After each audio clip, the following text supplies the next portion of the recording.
आज हम लोग देखने वाले हैं जो कि विड्थ चैप्टर क्लास 10th का चैप्टर नंबर 10 जो कि है विड्थ चैप्टर। इसमें हम लोग देखेंगे इसका पूरा कॉन्सेप्ट, फुल कॉन्सेप्ट आप लोग को यहाँ पे हम बताने वाले हैं। साथ में आप ट्रिक से भी देख सकते हैं, मतलब कि आप एक विड्थ देख के आप बता सकते हैं जो इसमें क्या क्या होने वाला है और कौन कौन चीज़ इसमें रहता है, वो सारी चीज़ आप यहाँ पे आपको पूरा कॉन्सेप्ट समझाने वाले हैं।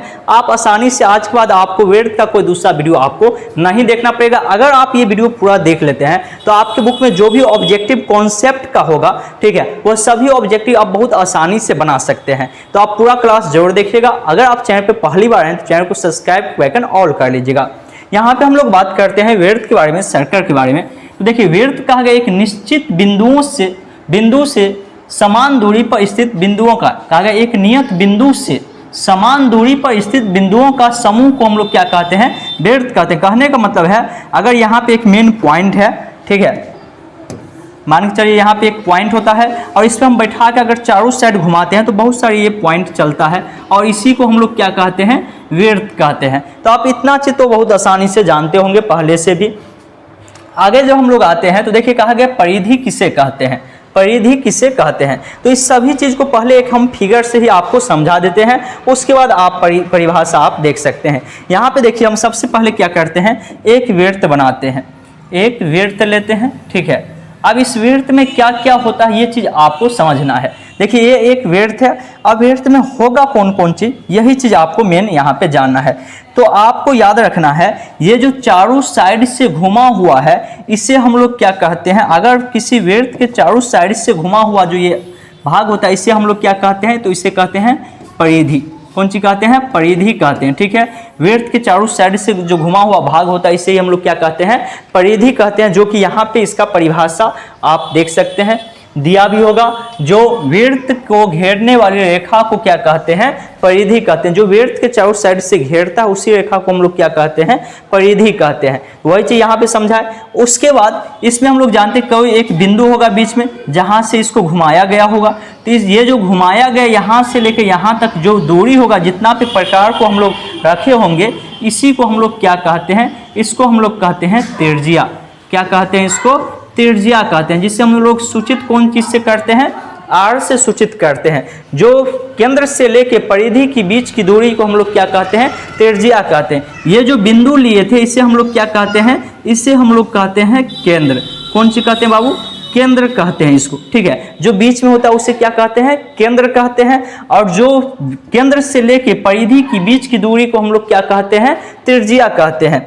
अगर इसी क्या करें, इसी आपसे अब यहाँ पे प्रश्न कैसे पूछा जाता है, जो एक विड्थ में कितनी त्रिज्या हो सकता है। तो एक विड्थ में अनेकों त्रिज्या हो सकता है। यहाँ से भी हम खींच सकते हैं, यहाँ से खींच सकते हैं, कहीं से भी खींच सकते हैं, लेकिन त्रिज्या सभी क्या होगा, समान होगा। तो पूछेगा कितनी त्रिज्या होगा, तो अनेकों त्रिज्या होता है। अगर पूछेगा क्या सभी विड्थ की त्रिज्या अलग अलग होता है, तो आपको बताना नहीं, सभी विड्थ की त्रिज्या की लंबाई समान होता है। अगर ये 5 सेंटीमीटर है तो कहीं पे खींचेंगे तो वो क्या होगा, 5 ही सेंटीमीटर का होगा। अगर इसी विड्थ जो विड्थ है इसके केंद्र से अगर इधर भी मिला दे और ये पूरा यहाँ से लेके और यहाँ तक पूछा जाए, इस पूरा दोनों त्रिज्या को मिला दिया जाए तो इसी को क्या कहा जाता है, इसी को कहा जाता है व्यास, जिसे हम लोग सूचित करते हैं डी से, ठीक है। तो विड्थ में पूछेगा व्यास कितना होता है, तो विड्थ में व्यास भी अनंत हो सकता है, क्योंकि हम यहाँ से खींचे, आपको मन है यहाँ से खींच सकते हैं, यहाँ से खींच सकते हैं, लेकिन केंद्र से होके वह जाना चाहिए।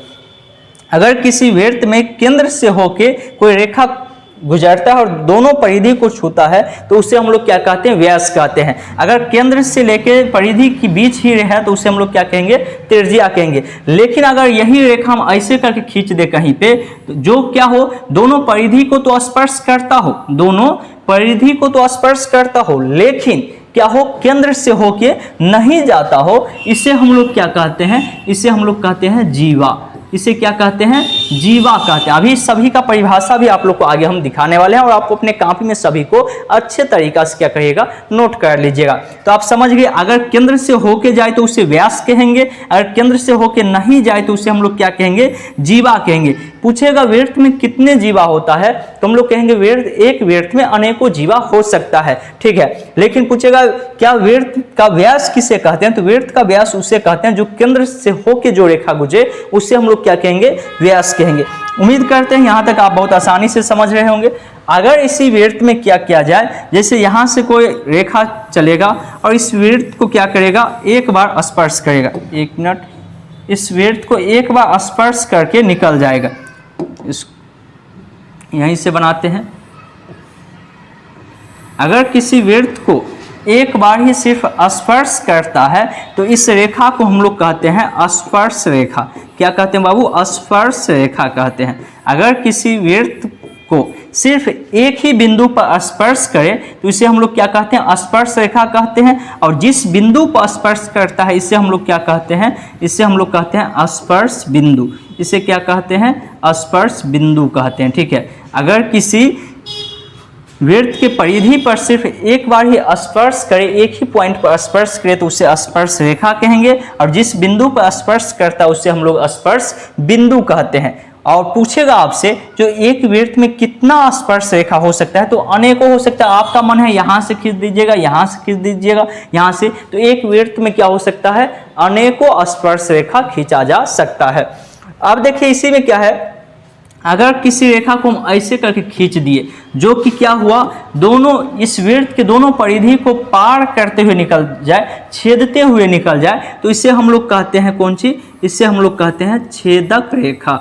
इसे हम लोग क्या कहते हैं?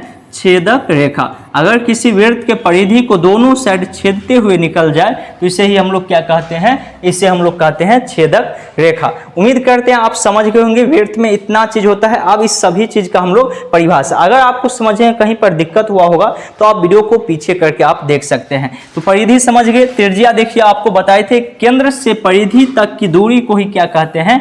त्रिज्या कहते हैं, जो कि आपको हम यहाँ पे बताए हैं। जो केंद्र से लेके परिधि तक के बीच की दूरी को ही क्या कहते हैं? त्रिज्या कहते हैं। अब उसके बाद है आपका यहाँ पे जो एक वृत्त में अनंत त्रिज्या ये पाई जाती है। ये आपको पहले ही बता दिए, एक वृत्त में अनेकों त्रिज्या होगा तथा सभी त्रिज्या आपस में क्या होता है? समान होता है, जो कि आपको पहले ही हम बता चुके हैं। अगर 5 सेंटीमीटर का है एक त्रिज्या तो सभी त्रिज्या 5 सेंटीमीटर का ही होगा। उसके बाद है केंद्र किसे कहते हैं? तो वृत्त के मध्य स्थित वह भाग जहां से वृत्त की परिधि समान दूरी पर हो उसे हम लोग क्या कहते हैं? केंद्र कहते हैं, जो कि आपको यहाँ पे हम बताए हुए हैं। जो ये क्या है? हमारा केंद्र है और यहाँ से समान दूरी पे ये होगा, इसे ही हम लोग क्या कहेंगे? तो इसी को हम लोग क्या कहते हैं? तो केंद्र कहते हैं। उसके बाद है व्यास किसे कहते हैं? तो व्यास का एक ऐसी सबसे बड़ी रेखा जो वृत्त के केंद्र से होकर गुजरती है तथा दोनों तरफ वृत्त की परिधि को क्या करता है? छूती है। इसे वृत्त में अनेक व्यास हो सकते हैं, लेकिन सभी व्यास समान लंबाई के होते हैं, जो कि आपको पहले ही हम यहाँ पर ये चीज़ भी बता दिए हैं। जो व्यास जो होता है वृत्त के दोनों परिधि को छूता है और कहा गया ये केंद्र से होके गुजरेगा, इसे ही हम लोग क्या कहेंगे? तो इसी को हम लोग क्या कहते हैं बाबू? इसी को व्यास कहते हैं। और आपको ये सभी चीज़ क्या करना है? आपको स्क्रीनशॉट या वीडियो को रोक के आपको अपने कॉपी में क्या करना है? इसको नोट करते चलना है।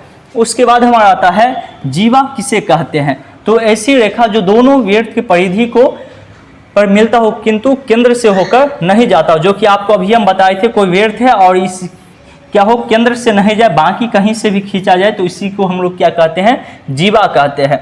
उसके बाद देखिए कहा गया वृत्त की चाप। तो चाप किसे कहेंगे? तो वृत्त की परिधि के स्थित, आप ऐसे समझिए ये पूरा चारों साइड से घुमा था, इसे हम लोग क्या कहते हैं? इसे के परिधि। अब परिधि को अगर हम लोग छोटा सा टुकड़ा ले ले तो इसी को हम लोग क्या कहते हैं?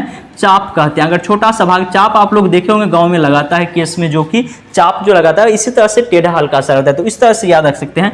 परिधि के टुकड़ा को क्या कहते हैं? चाप कहते हैं। परिधि के टुकड़े को क्या कहते हैं? चाप कहते हैं। आप बहुत आसानी से याद रख सकते हैं। अब यहाँ पे कुछ सूत्र दिया गया है व्यास के लिए। कहा गया 2 गुणित त्रिज्या, मतलब हम लोग जानते हैं ये अगर यहाँ पे अगर वृत्त है तो इसका ये आधा त्रिज्या होता है, इधर भी त्रिज्या होता है, जिसे r से सूचित करते हैं। 2 त्रिज्या मिलता है तो इसे ही हम लोग क्या कहते हैं? तो इसे ही हम लोग व्यास कहते हैं, जिसे d से सूचित किया गया, तो वही लिखा गया 2r होता है। वृत्त की परिधि पूछेगा तो यहाँ पे n नहीं पाई होगा।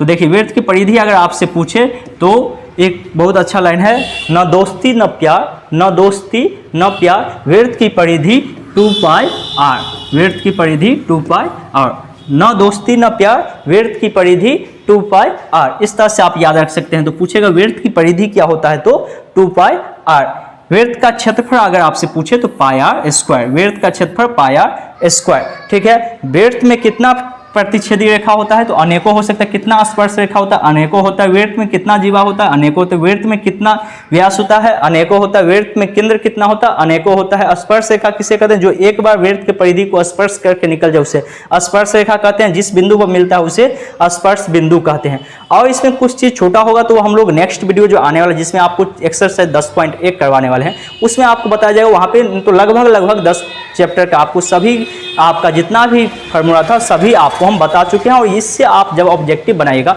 देखिएगा बहुत आसानी से आप सभी ऑब्जेक्टिव को भी बना सकते हैं। तो उम्मीद करते हैं ये क्लास आपको समझ में आया होगा, समझ में आया है। और अभी तक वीडियो को लाइक नहीं किया तो लाइक कर दीजिएगा, चैनल पर पहली बार है तो चैनल को सब्सक्राइब के बेल आइकन ऑल कर लीजिएगा।